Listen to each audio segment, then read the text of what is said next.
Assalomu alaykum hammaga. Cobalt mashinasini olib kelgan ekanmiz.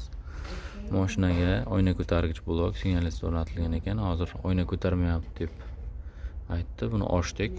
Buni ochsak sababi qizil oyna ko'targich qo'yilgan. Mana bu simlar erib, uzilib qolgan, mana erigan. Shtikerachi erib ketgan mana. O'sha uchun usta tanlash juda ham e'tiborli bo'lamiz.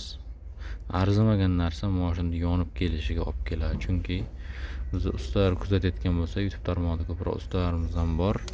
Постоянно plyuska mana shu simdan qo'yilgan magic carding ingichka simidan. Mana qanchalik to'g'ri bu ish. Yonib ketishiga sabab bo'ladigan narsa mana. Bir 2-3 marta ishlagan bu oyna ko'tarish bo'ldi, shu bilan ishlamay qolgan. Ammo komandalar tushunsa bo'ladi. Rellarni ham qo'ygan, rellar ham tiqirdab yuribdi.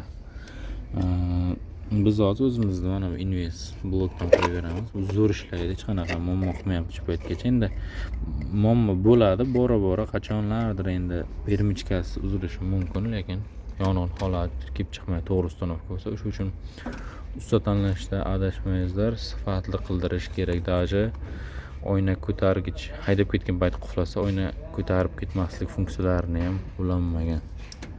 Shunday uстановка qilingan, to'ppa-to'g'ri qilib ulangan ishlar qilib qilingan. Hozir mana buni bittalab qo'yib chiqyapman men.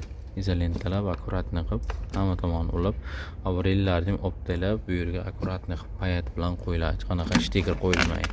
Men payat bilan qo'yaman. O'sha uchun sifatini biladigan, tanigan yaxshi ustaga qildiringizlar.